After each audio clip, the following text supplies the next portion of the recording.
மாலை வேளையிலும் தேவன் நம்மை கூட்டி சேர்த்து அப்படின்னால் அவர் நன்றியோடு ஸ்தோத்திரிப்போம். Praise the Lord. ஸ்தோத்திரிக்கிறோம் ஆண்டவரே, உம்மை துதிக்கிறோம் துதிக்கிறோம் துதிக்கிறோம் துதிக்கிறோம் துதிக்கிறோம். ராஜாதி ராஜா, கர்த்தாதி கர்த்தா, கண்மலையானவரே, கிறிஸ்து இயேசுவே, உம்மை துதிக்கிறோம், பாதம் பணிகிறோம், துதிக்கிறோம், ஸ்தோத்திரம் செய்கிறோம் ஸ்தோத்திரம் செய்கிறோம் ஸ்தோத்திரம் செய்கிறோம். இரட்சகரே, உம்மை நாங்கள் நன்றியோடு ஸ்தோத்திரிக்கிறோம் ஸ்தோத்திரிக்கிறோம் ஸ்தோத்திரிக்கிறோம் ஸ்தோத்திரிக்கிறோம் ஸ்தோத்திரம்.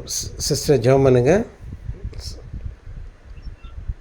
ஸ்தோத்திரப்பா, துதிக்கிறோம்ப்பா, துதிக்கிறோம், ஸ்தோத்திரிக்கிறோம். இந்த அருமையான சாயங்கால வேளையிலே சமூகத்திலே எங்களை கூட்டி சேர்த்த அன்புக்காக எங்களை இவ்வளவு காலமும் கண்மணி போல காத்த அன்புக்காக நன்றி. வேணுடைய கண்ணிக்கும் பாழாக்கும் கொண்டைக்கும் எங்களை தப்பிவித்து உடைய சிறையினாலே எங்களை மூடி மறைத்து வைத்திருக்கிற அன்புக்காக நன்றி. அப்பா ஸ்தோத்திரம். அப்பா துதிக்கிறோம். இப்பொழுதும் எங்களுடைய எல்லா தேவைகளையும் பூர்த்தி செய்து கொண்டு வருகிற அன்புக்காக நன்றி செலுத்துகிறோம். அப்பா துதிக்கிறோம். அப்பா துதிக்கிறோம். அப்பா துதிக்கிறோம். நான் உன்னை விட்டு விலகுவதும் இல்லை, உன்னை கைவிடுவதும் இல்லை என்று சொல்லி அப்பா ஸ்தோத்திரம். மலைகள் அப்பா ஸ்தோத்திரம் விலகினாலும், பர்வதங்கள் நிலை பெயர்ந்தாலும், என் கிருபை உன்னை விட்டு விலகாமலும், என் சமாதானத்தின் உடன்படிக்கை நிலை பெயராமலும் இருக்கும் என்று உண்மையில் மனதுடைய கர்த்தர் சொல்லுகிறார் என்று சொல்லி இருக்கிற வாக்கு தத்துவத்தை அப்படியே எங்கள் வாழ்க்கையிலே நிறைவேற்றிக் கொண்டு வருகிற அன்புக்காக நாங்கள் நன்றி செலுத்துகிறோம்.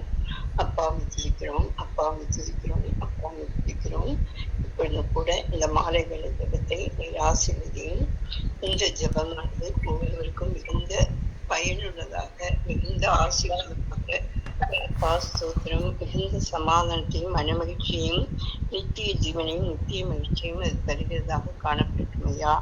அப்பாவை துதிக்கிறோம். அப்பாவை துதிக்கிறோம். இப்பொழுது சொல்லப்படுகிற வார்த்தைகள்னாலே நீர் ஐயா ஒவ்வொருவரோடும் இடைப்பட்டு ஒவ்வொருவரோடும் கூட நீர் பேசி தனித்தனியாக ஒவ்வொருவரையும் விசாரித்து அவருடைய எல்லா விதமான அப்பா ஸ்தோத்திரம் தேவைகளையும் சந்திக்கவும், அப்பா ஸ்தோத்திரம் ஸ்தோத்திரம் ஸ்தோத்திரம் எல்லா தடைகளையும் நீக்கிக் கொள்ளவும் அப்பா துதிக்கிறோம் வேணும் என்று நாங்கள் வேண்டிக் கொள்கிறோம். அப்பா ஸ்தோத்திரம். இந்த வார்த்தையானது மிகுந்த வல்லமை உள்ளதாக பரிசுத்த ஆவியானுடைய முழு நிச்சயத்தோடும் அது அப்பா ஸ்தோத்திரம் இருபுறம் கருப்புள்ள பட்டயமாக அது ஒவ்வொருவரும் போய் அப்பா ஸ்தோத்திரம் ஒவ்வொருவரும் கிரியை செய்வதாக அப்பா ஸ்தோத்திரம். என் வார்த்தை அக்கினி போகும், கண்மலையில் பகட்டி போடும் அல்லவோ இருக்கிறது என்று சொல்லியிருக்கிற வார்த்தை பிரகாரம் அப்பா ஸ்தோத்திரம் வார்த்தை அக்கினி போடும், அது கண்மலையில் இருக்கிற செம்மட்டியாகவும் இருந்து ஒவ்வொருவரையும் தீமையை நின்று விடுவித்து ரட்சித்து காக்க வேணும் என்று நாங்கள் கருதுகிறோம். அப்பா ஸ்தோத்திரம். நீர் இதோ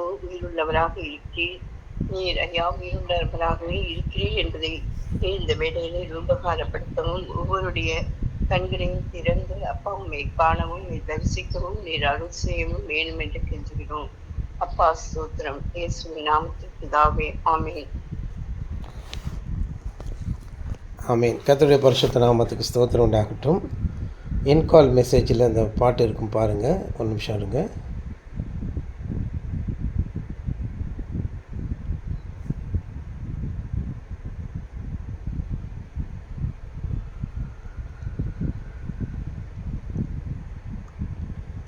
இன்கால் மெசேஜில் மறுபடியும் இந்த பாட்டை நான் அனுப்புகிறேன், பார்ப்போம்.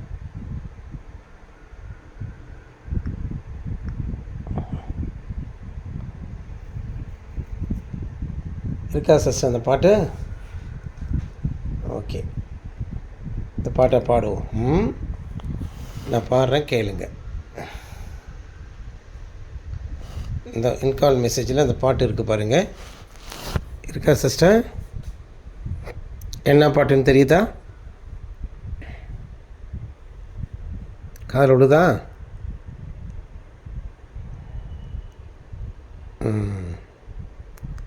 இன்கால் மெசேஜில் அந்த பாட்டு இருக்கிறது தெரியுதா சிஸ்டர்?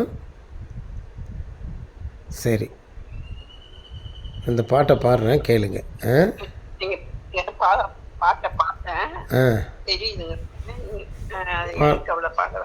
சரி, இந்த பாட்டை நான் பாடுறேன். சிங்க குட்டிகள் பட்டினி கிடக்கும், ஆண்டவரை தேடுவோர்க்கு குறைவில்லையே. திங்க குட்டிகள் பட்டினி கிடக்கும், ஆண்டவரை தேடுவோர்க்கு குறையில்லையே, குறையில்லையே, குறையில்லையே. ஆண்டவரை தேடுவோர்க்கு குறையில்லையே, குறையில்லையே, குறையில்லையே. ஆண்டவரை தேடுவோர்க்கு குறையில்லையே. சிங்கக்குட்டிகள் பட்டினி கிடக்கும், ஆண்டவர்க்கு தேடுவோர்க்கு குறையில்லையே. சிங்கக்குட்டிகள் பட்டினி கிடக்கும், ஆண்டவரை தேடுவோர்க்கு குறையில்லையே. அடுத்த வரிகளை கொஞ்சம் மறுபடியும் நான் கவனித்து பாடுறேன். ஒரு நிமிஷம். அந்த பாட்டு எனக்கு ஆன்லைனில் அதை அந்த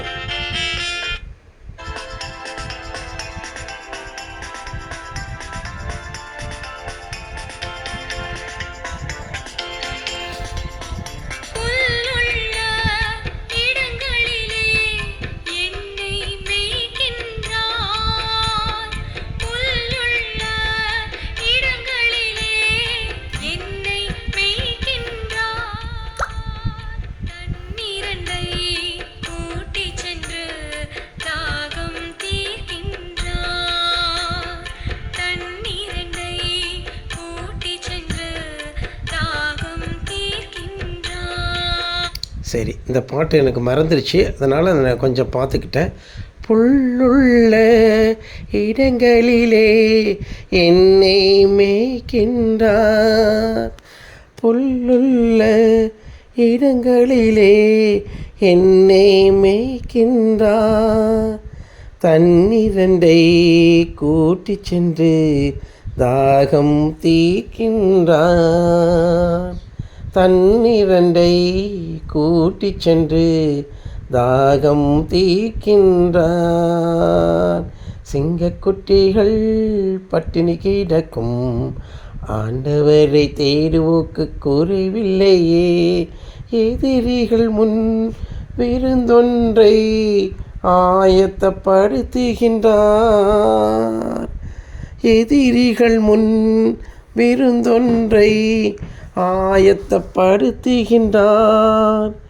என் தலையை எண்ணெயினால் அபிஷேகம் செய்கின்றார், என் தலையை எண்ணெயினால் அபிஷேகம் செய்கின்றார்.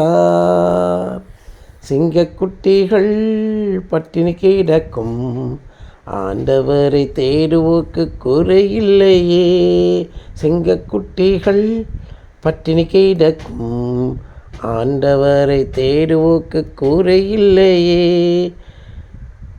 ஆத்துமாவை தேற்றுகின்றார், ஆவி பொழிகின்றார், ஆத்துமாவை தேற்றுகின்றார், ஆவி பொழிகின்றார். ஜீவனுள்ள நாட்கள் எல்லாம் கிருபை என்னை தொடரும், ஜீவனுள்ள நாட்களெல்லாம் கிருபை என்னை தொடரும். சிங்கக்குட்டிகள் பட்டினி கிடக்கும், ஆண்டவரை தேடுவோர்க்கு குறையில்லையே. என் தேவன் தம்முடைய மகிமை செல்வத்தினால், என் தேவன் தம்முடைய மகிமை செல்வத்தினால் குறைகளையே கிறிஸ்துவுக்குள் நிறைவாக்கி நடத்திடுவார், குறைகளையே கிறிஸ்துவுக்குள் நிறைவாக்கி நடத்திடுவார். சிங்கக்குட்டிகள் பட்டினி கிடக்கும், ஆண்டவரை தேடுவோர்க்கு குறையில்லையே. சிங்கக்குட்டிகள் பட்டினி கிடக்கும், ஆண்டவரை தேடுவோர்க்கு குறையில்லையே.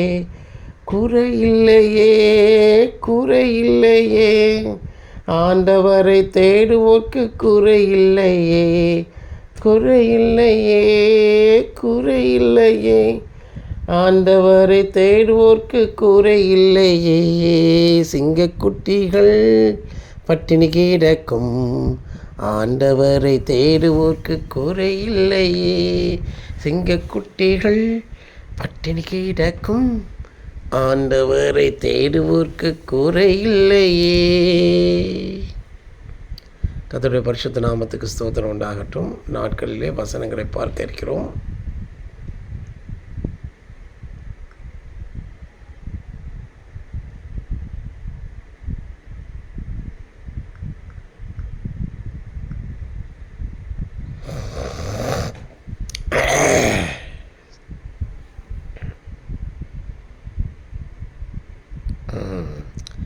வசனத்தை நம்ம படிக்க இருக்கிறோம். இன்றைக்கி என்ன வசனத்தை படித்தோம்? யாக்கோபின் சந்ததியாரே, இஸ்ரவேலின் சந்ததியில், அதை வாசிங்க சிஸ்டர், வாசிங்க.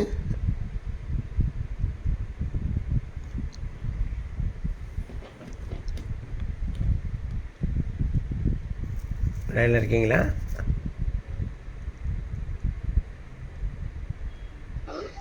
அது எங்க அனுப்பியிருக்கீங்க அந்த வசனத்தை? இதில் ஒரு நிமிஷம் இருங்க. இதில் அனுப்புகிறேன். அப்படியே இதில் உனக்கு எப்படி உதவ முடியும்? ஸ்க்ரீன்லேயே தெரியுது பாருங்களேன். பாருங்கள், ஸ்க்ரீனில் தெரியும் பாருங்கள், வாசிங்க.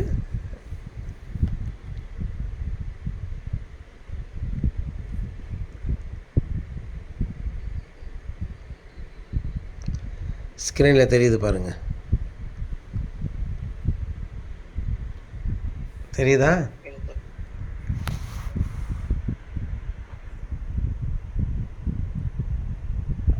தெரியுதா சிஸ்டர்?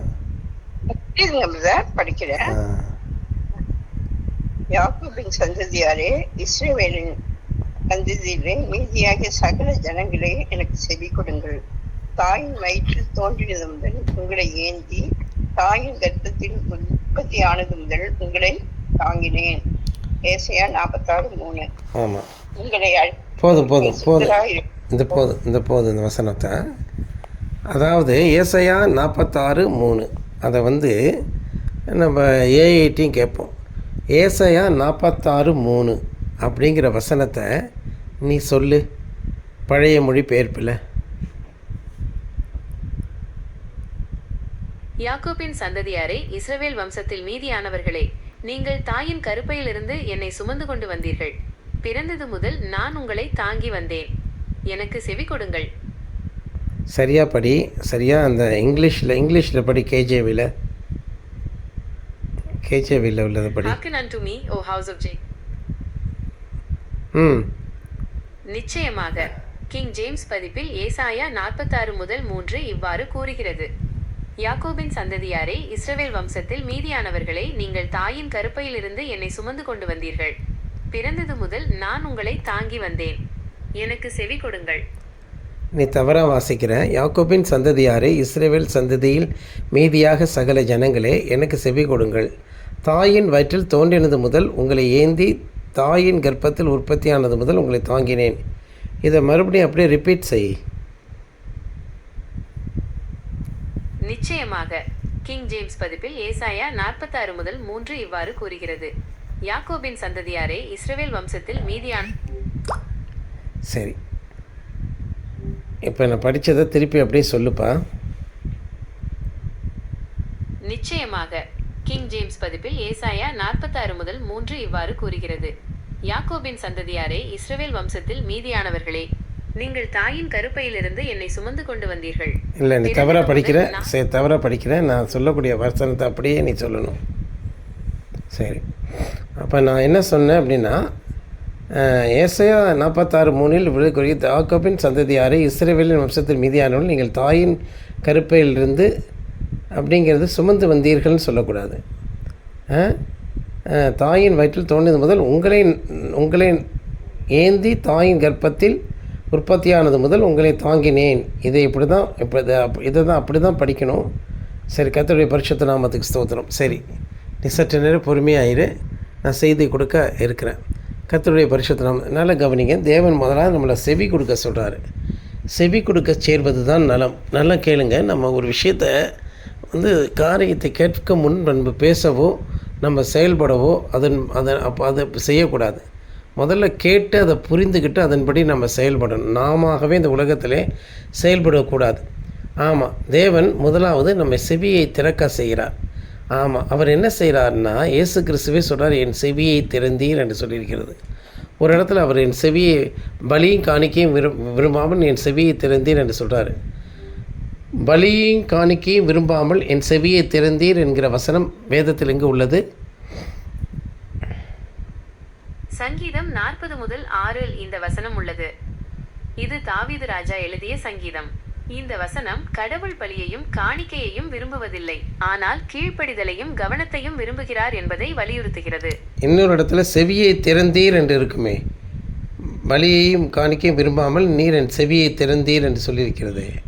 அந்த வசனத்தை வாசி. நிச்சயமாக சங்கீதம் 40 முதல் 6 பலிகளையும் காணிக்கைகளையும் நீர் விரும்பவில்லை, என் செவிகளை திறந்தீர், சர்வாங்க தகன பலியையும் பாவ நிவாரண பலியையும் நீர் கேட்கவில்லை என்று கூறப்பட்டுள்ளது. அப்போ தேவன் செவியை திறக்கிறார். செவி என்றால் என்னென்றால் நம்முடைய உள்ளான அறிவு. செவி என்பது சாதாரண ஒரு விஷயம் அல்ல. It's a sixth sense. அது ஒரு விதமான சிக்ஸ்த் சென்ஸ். அது ஃபெய்த். அதுதான் தேவன் செவியை திறத்தல் என்றால் அது அந்த செவி வெறும் கேட்க, நம்ம வெறும் சத்தத்தை மாத்திரம் உணராது, அது பார்க்கவும் செய்யும், விஷுவலைஸ். ஆமாம், அது அதுக்கு மேற்பட்ட அனுபவத்தை பெறும். அதுதான் விசுவாசம் என்கிற மேம்பட்ட புலன். செவி என்று உள்ளான செவியிலே தேவன் தரிசனத்தை அளிக்கிறார். நமக்கு வேண்டிய எல்லா விதமான நுட்பமான நுண்ணிய காரியங்களை அவர் நமக்குள் சொல்லி தருகிறார்.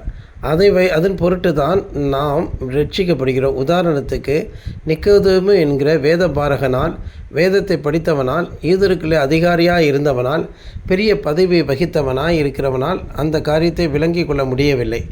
ஆனால் சாதாரண ஒரு பெண்மணி, சமாரியா ஸ்திரீ, எல்லாராலும் புறக்கணிக்கப்பட்டவள், அவள் தன்னுடைய வாழ்க்கையை ரொம்பவும் கேவலப்படுத்தி வாழ்ந்தாள். ஆனால் அவளுக்கு அவர் செவியை திறக்க முடிந்தது. ஆனால் நிக்கோதேமு என்பவனுடைய செவியை அவரால் திறக்கவே முடியவில்லை. அவனால் அதை விசுவாசிக்க முடியவில்லை. அவனுக்கு அது கேள்வியாகவும் அது அவனுக்கு நூதனமாகவும் தோன்றினது. ஆனால் சமாரியா ஸ்திரீ என்பவளோ அதை எளிமையாக விளங்கி கொண்டால் அதன் மூலம் ஒரு ஊரே ரட்சிக்கப்பட்டது. நிக்கோதேமு எங்கேயுமே ஒரு இடத்துல ஊழியம் செய்து ஒரு ஊரையே ரட்சித்தான் என்று சொல்லப்படவில்லை.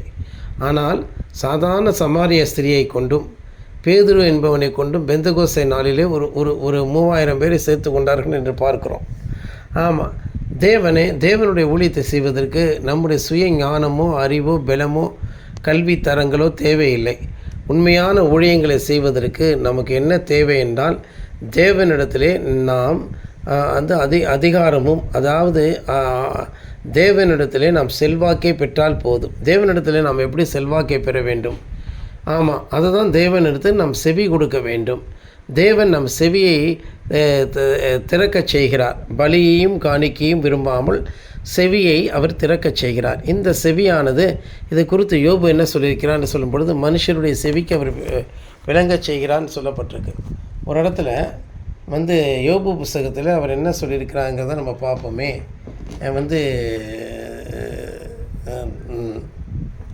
யோபுடைய புஸ்தகத்தில் அந்த செவியை பற்றி சொல்கிறார். அவர் செவியை திறக்கிறான்னு சொல்லிட்டு.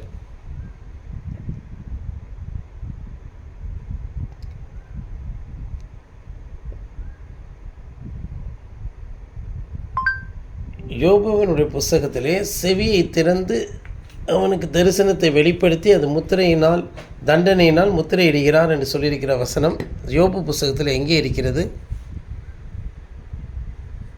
மனுஷருள் ஒருத்தர் ஒரு ஆவி உண்டுன்னு சொல்லி வரும்.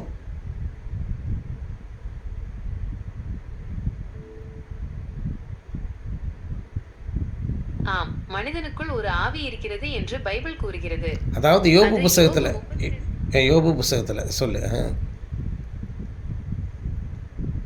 நிச்சயமாக யோபு 32 முதல் 8 மனுஷரில் ஒரு ஆவியுண்டு, சர்வ வல்லவருடைய சுவாசம் அவர்களை உணர்வுள்ளவர்களாக்குகிறது என்று கூறப்பட்டுள்ளது.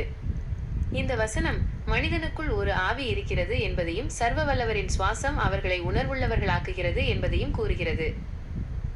இன்னொரு இடத்துல அவனுடைய செவிக்கு செவியை திறந்து அதில் அவனுக்கு வரக்கூடிய தண்டனையினால் அது முத்திரையிடுகிறான் என்று சொல்லியிருக்கிறது. அந்த வசனம் எங்கே இருக்குது?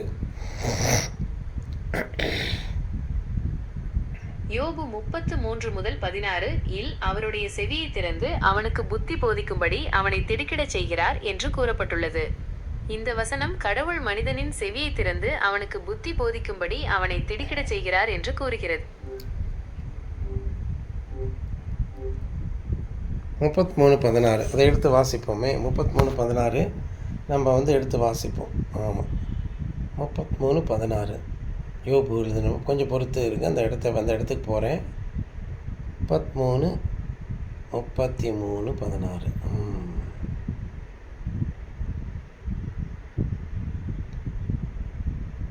அவர் ராக்காலத்து தரிசனமான சொப்பனத்திலே மனுஷனுடைய செவிக்கு தாம் செய்யும் காரியத்தை வெளிப்படுத்தி அதை அவர்களுக்கு வரும் தண்டனையினாலே முத்திரை போட்டு மனுஷன் தன்னுடைய செய்கையை விட்டு நீங்கவும் மனுஷனுடைய பெருமை அடங்கவும் செய்கிறார்.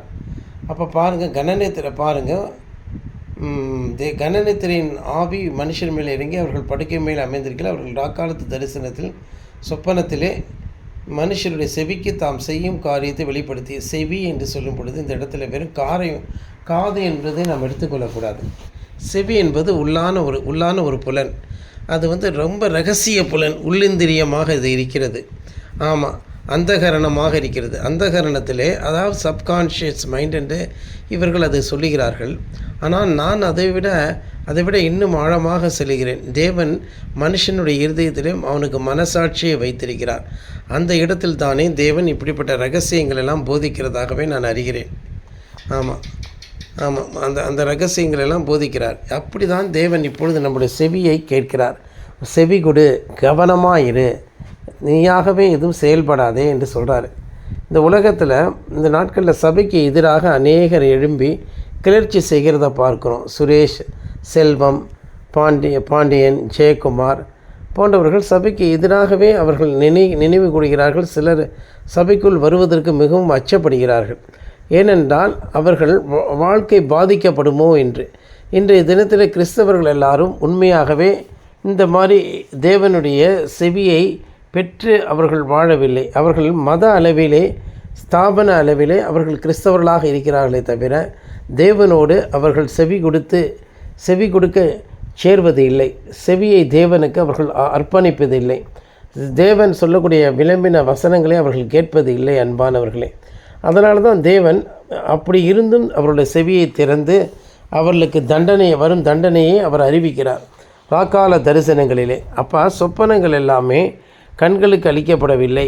அதுவும் கண்கள் மூடி தூங்கி கொண்டிருக்கிறது. உள்ளான செவி என்று சொல்லக்கூடிய இந்த காதுகளுக்கு அது துணிப்பதில்லை.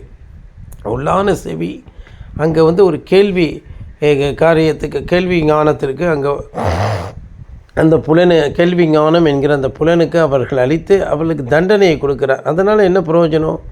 ராக்கால தரிசனத்தில் நிறைய காரியங்களை அவர் சொல்ல முற்படும் பொழுது அதனால் நமக்கு என்ன பிரயோஜனம் வரப்போகுது சொல்லுங்கள் பார்ப்போம். என்ன பிரயோஜனம்? அப்போ நாம் என்ன செய்யணும் அப்படின்னு கேட்டிங்கன்னா, அந்த நாட்களில் நான் அதனால் என்ன பிரயோஜனம் நமக்கு வரப்போகுது? நாம் தண்டனையை பெற்றுக்கொள்ள வேண்டுமா? தேவனிடத்தில் இந்த நல்ல ஆலோசனைகளை பெற்றுக்கொள்ள வேண்டுமா? இன்றைய கிறிஸ்தவர்கள் இந்த உலகத்திலேயே வாழ தலைப்படுகிறார்கள். அதனால் தேவன் சொல்வதே அவர்கள் கேட்பதில்லை. அவர்கள் மனது போகிற போக்கிலே போகிறார்கள். அந்த சபைக்கு வரக்கூடிய நேரமும் செய்தியை கேட்கிற நேரமும் அவர்கள் ஒழுங்காக இருக்கிறார்கள். மற்றபடி அவர்கள் உலக பிரகாரமான வாழ்க்கையில் தான் ஈடுபடுகிறார்கள். உலக பிரகாரமான வாழ்க்கையில் ஈடுபடுவதனால அவர்களுக்கு என்ன பிரயோஜனம் இருக்கிறது? யோசித்து பாருங்களேன். உலக பிரகாரமான காரியங்களிலே அவர்கள் ஈடுபடுவதனாலே அவர்களுக்கு என்ன பிரயோஜனம் இருக்குது? அவர்களுக்கு ஒரு பிரயோஜனமும் இல்லை. உலக பிரகாரமான காரியங்களிலே அவர்கள் உலக பிரகாரமான காரியங்களில் ஈடுபடுறதுனால அவங்களுக்கு ஒரு பிரயோஜனமும் கிடையாது. நாம் தேவனுடைய காரியங்களை கவனித்து, ரொம்பவும் கூர்ந்து கவனித்து அதில் நாம் நிலைத்திருக்க வேண்டும். சரி, இப்போ செவி கொடுங்கள் என்று தேவன் நம்ம பார்த்து சொல்கிறார் இல்லையா? அந்த வசனங்களை மறுபடியும் பார்ப்போம். யாக்கோபின் சந்ததியாரே, இஸ்ரவேலின் சந்ததியில் மீதியாகிய சகல ஜனங்களே எனக்கு செவி கொடுங்கள். அப்போ யாக்கோபின் சந்ததியான கடற்கரை மணலாத்தனையாக இருந்தாலும் மீதியானவர்கள் மிகவும் சொற்ப ஜனங்கள், ஆமாம், சொற்ப எண்ணிக்கையில் உள்ள ஜனங்களை மாத்திரமே அவர் கண்ணோக்கி பார்க்கிறார். அன்பானவர்களே, அவர்கள் மீது மாத்திரமே அவர் மிகுந்த கவனம் வைத்திருக்கிறார் என்பதை நாம் மறந்து போகக்கூடாது. ஆமாம் ஆமாம், அவர்கள் மீது மாத்திரம் கவனம் வைத்திருக்கிறார் என்பதை நாம் மறந்து போகக்கூடாது. ஆமாம், இந்த நேரத்தில் அப்படியாகவே நாம் சிந்திக்க வேண்டும், அப்படியாகவே நாம் யோசிக்க வேண்டும். அன்பானவர்களே, ஆமாம், இந்த நாட்களிலே நாம் அப்படியாகவே ஆழமாக நாம் சிந்தித்து யோசித்து நாம் நடக்க வேண்டும். சரி, இப்போ இந்த இடத்துல அடுத்தது என்ன சொல்கிறாருன்னு கேட்டிங்கன்னா, ரொம்ப சொற்ப ஜனங்கள் தாயின் வயிற்றில் தோன்றினது முதல் உங்களை ஏந்தி தாயின் கர்ப்பத்தில் உற்பத்தி ஆனது முதல். அப்போ ஒரு மனுஷன் தாயின் கருவிலே எப்படி உருவாகிறான்? ஒரு பரிசுத்த விவாகத்தின் மூலமோ ஒரு மனுஷன் இந்த உலகத்திலே வருகிறான். விவாகத்தின் மூலம் வருகிறான். எப்படி என்றால், ஆணும் பெண்ணும் தங்களுடைய திருமண வாழ்க்கையை தொடங்குகிறார்கள். அவர்கள் கூடி வரும் பொழுது, தாம்பத்திய காரியத்தில் ஈடுபடும் பொழுது அவர்கள் அங்கு கருத்தரிக்கிறது. எப்படி என்றால், மனிதனுடைய ஆண்மகனுடைய வித்து பெண்மகளுடைய அந்த முட்டைக்குள்ளாக செல்லுகிறது. ஆமாம், தேவன் அதை அழகாக நேர்த்தியாக அமைத்திருக்கிறார். இதை உலக மனுஷர்கள் இன்றைய தினம் அவர்கள் தவறாக அதை பயன்படுத்துகிறார்கள். அதனாலே இந்த உலகத்திலே அங்கே திருமணத்துக்கு வெளியாக திருமணம் கடந்த உறவுகள் என்று சொல்லி அவர்கள் பாவம் செய்கிறவர்களாகிறார்கள். பாவத்துக்குள்ளாக அவர்கள் சென்று விடுகிறார்கள். அன்பானவர்களே, ஆமாம், அவர்கள் தேவனை விட்டு தூரமாய் போய்விடுகிறார்கள். அவர்கள் நரகத்துக்கு ஏதுவாகி விடுகிறார்கள். திருமணத்துக்குள்ளாக, அதாவது விவாகம் யாவருக்குள்ளும் கனம் உள்ளது, விவாகம் மஞ்சம் என்று சொல்லியிருக்கிறது. மஞ்சம் என்றால் படுக்கை. ஒரு ஆணும் பெண்ணும் திருமணம் செய்து கொண்டு அந்த திருமண ஒப்பந்தத்துக்குள் இருவரும் இருக்க வேண்டும். அதை விட்டு வெளியே செல்லும் பொழுது அவர்கள் பாவம் செய்கிறவர்களாகிறார்கள். ஆமாம், அந்த பாவம் செய்து அவர்கள் தூரமாய் போய்விடுகிறார்கள். ஆனால் அந்த பாவத்தை எந்த ஒரு பாவத்தையும் ஒரு மனுஷன் உணர்ந்து இனிமேல் நான் செய்ய மாட்டேன் என்று அவன் அறிக்கை செய்வானால் அவனுக்கு அந்த பாவ மன்னிப்பு கிடைக்கிறது. அதுக்கு தான் இயேசு மரித்தார். அதன் பிற்பாடும் நம்ம பாவத்தை தான் மன்னிச்சிட்டாரே, மனம் போல் வாழலாம் என்று வாழக்கூடாது. சரி, இப்போ ஆணும் பெண்ணும் கூடி வரும் பொழுது ஒரு பெண்ணுடைய கர்ப்பப்பையிலே அங்கே உதிக்கக்கூடிய ஒரு சிறு முட்டை, அதை எப்படி நீங்கள் எடுத்து எப்படி இருக்கும் என்று நீங்கள் கேட்பீர்கள் என்றால், ஒரு அரிசி அளவுக்கு ஒரு முட்டை இருக்கும். ஒரு கோழி முட்டை பெருசாக இருக்கிறது. ஆனால் ஒரு தாமரை முட்டை எடுத்து அதை உடைத்து பார்த்தால் அதிலே உள்ளு கூட மொட்டு இருக்கும்.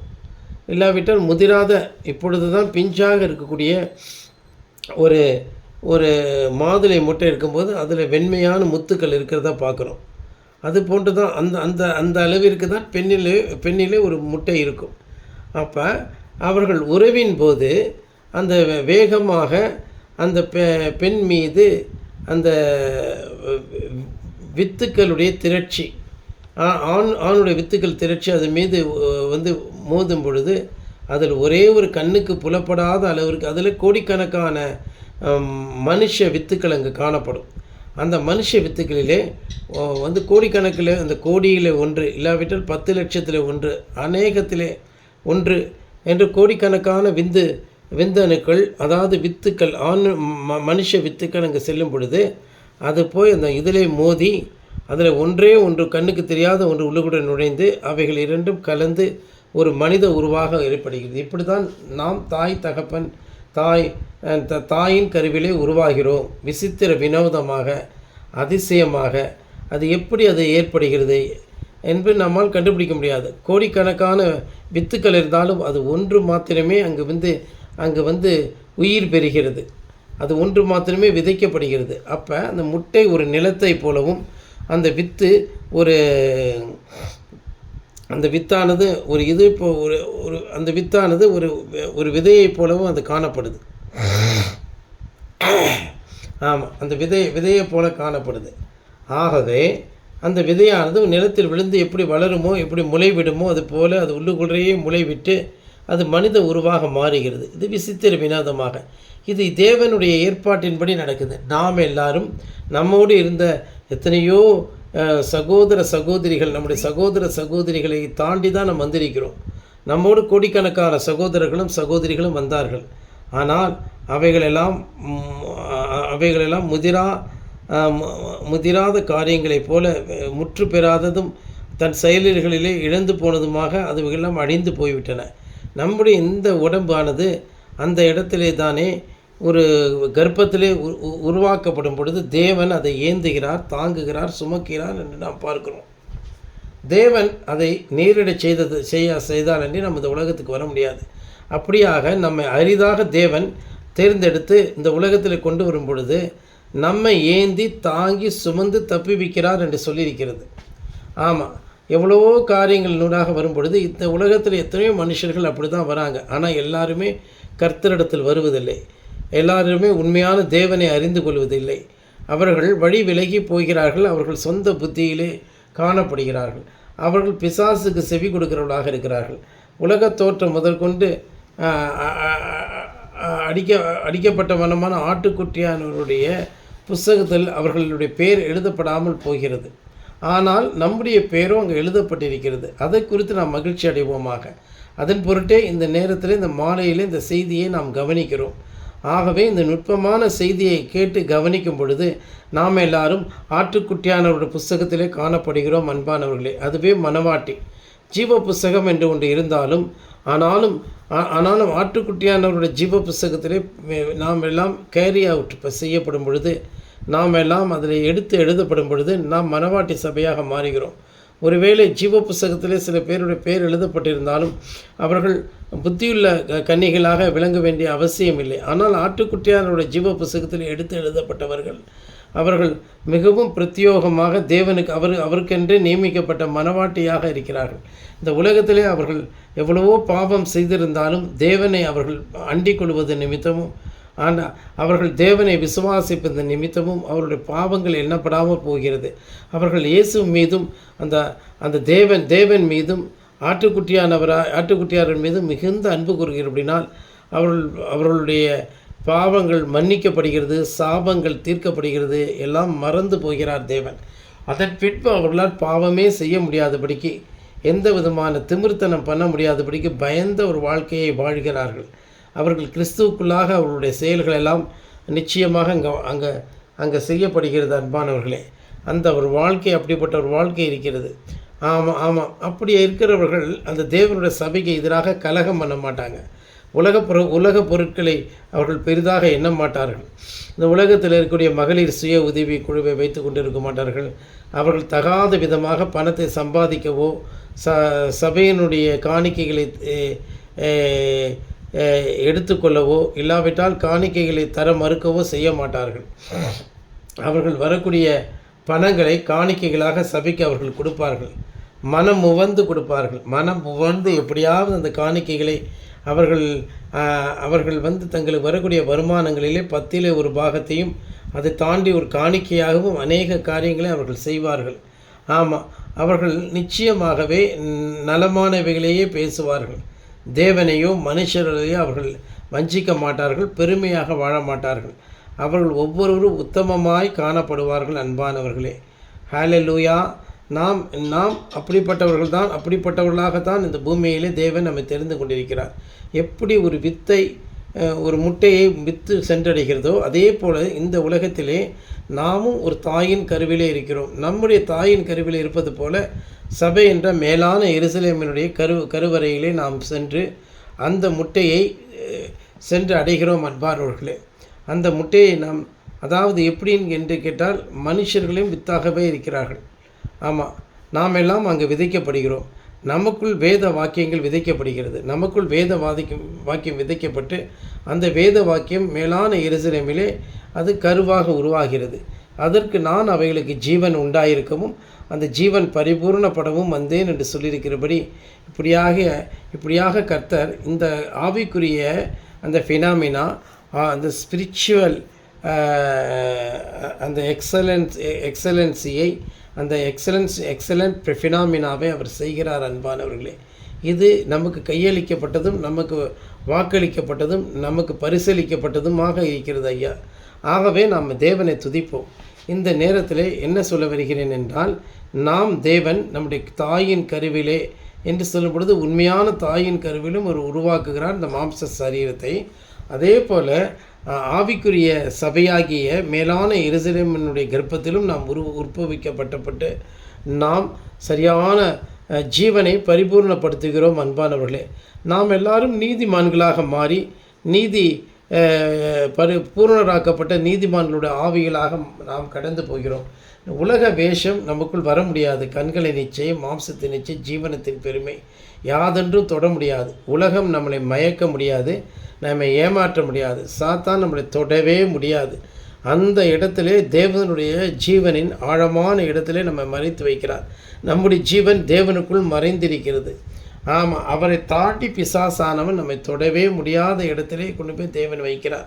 அவர் இந்த உலகத்திலே நாம் தோல்வியுற்றவர்கள் போலவும், நாம் இந்த உலகத்திலே பாதகர்களைப் போலவும் சித்தரிக்கப்பட்டாலும், நாம் எல்லாரும் தேவனால் நேசிக்கப்பட்டவர்களும், நாம் எல்லாரும் தேவனால் ஆசீர்வதிக்கப்பட்டவர்களும், தேவனுடைய மகிமையை பெற்றவர்களுமாக நாம் காணப்படுகிறோம். அன்பானவர்களே, நாம் ஜீவனுடைய வாசலை அடைந்து நாம் ராஜரீக சபையாக இந்த உலகத்திலே நெருங்கும் பொழுது, இந்த உலகத்திலே தேவன் கழுகுகளைப் போல நம்ம பறக்கச் செய்ய ஏதுவான காரியங்களை செய்வார். வாழ வயது திரும்ப தரப்பட்டிருக்கும். நம்முடைய சரீரமும் மறுரூபம் அடைந்திருக்கும். நம்முடைய பலகீனங்கள் எல்லாம் நீங்கி போயிருக்கும். நாம் மிகுந்த பலவான்களாக மாறுவோம். அன்பானவர்களே, நாம் எல்லாரும் உத்தமர்களாக காணப்படுவோம், பரிசுத்தவான்களாக நாம் காணப்படுவோம். ஆமாம், அதை நம்ம நல்லா புரிஞ்சு கொள்ள வேண்டும். நாம் பரிசுத்தவான்களாக காணப்பட்டு நாம் உத்தமர்களாக இருந்து இந்த வாழ்க்கையை, இந்த உலகத்தை நாம் வென்று விடுவோம். இயேசுவானவர் வென்றது போலவே நாமும் வென்று விடுவோம். நாம் ஜீவன் பரிபூர்ணமடையும் போது அவருக்கு ஒப்பாகவே நாம் இருப்போம். அப்பொழுது கர்த்தர் நம்முடைய எல்லா பாவங்களையும், வியாதிகளையும், பலகீனங்களையும், இந்த உலகத்தில் இருக்கக்கூடிய எல்லா விதமான பாவ சரீரங்களையும், பிசாசையும், உலகத்தையும், பாதாளத்தையும் அவர் ஜெயித்தது போல நாமும் ஜெயித்து நாம் அவரோடு கூட உன்னதத்துக்கு ஏறி செல்வோம். அன்பானவர்களே, இதைத்தான் தேவன் சொல்ல வருகிறார். ஆகவே இந்த வசனத்தை மறுபடியும் நாம் படிப்போம் என்றால், அவர் யாக்கோபின் சந்ததியாரே, இஸ்ரவேலின் சந்ததியில் மீதியாகிய சகல ஜனங்களே, எனக்கு செவி கொடுங்கள். நான் தாயின் வயிற்றில் தோன்றினது முதல் உங்களை ஏந்தி தாயின் கர்ப்பத்தில் உற்பத்தி ஆனது முதல் உங்களை தாங்கினேன் என்று சொல்கிறார்.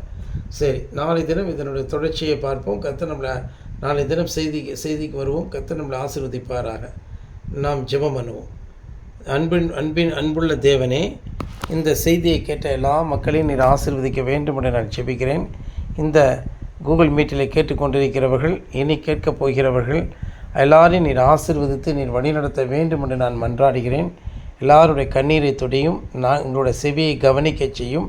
எங்களுடைய செவியிலே நாங்கள் பாவத்தை அறிக்கை செய்தபடினால் எங்களுக்கு செவிகளுக்கு நீர் உணர்த்தக்கூடிய அந்த காரியங்கள் எங்களை தேவனோடு ஐக்கியப்படுத்தட்டும், தேவனோடு அந்யோன்யப்படுத்தட்டும், தேவனோடு கர்த்தாவை எங்களை நெருக்கப்படுத்தட்டும், அற்புதங்களை அதை செய்யட்டும். இந்த செய்தியை கேட்கிற ஒவ்வொருவரும் மிகவும் பயப்படுவார்களாக, மிகவும் கர்த்தாவே தங்களை தேவனோடு ஐக்கியப்படுத்திக் கொள்வார்களாக, உலகத்தையும் உலகத்துள்ளவர்களை வெறுப்பார்களாக, கண்களை நிச்சயம்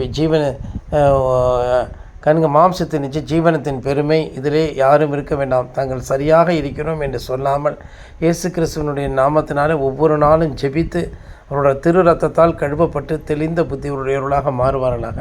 கர்த்தர் கிரியை செய்தவர்களும் எல்லா சாத்தானும் பிசாசின் கிரியைகளும் முற்றிலுமாக சுட்டரிக்கப்பட கிடவுது.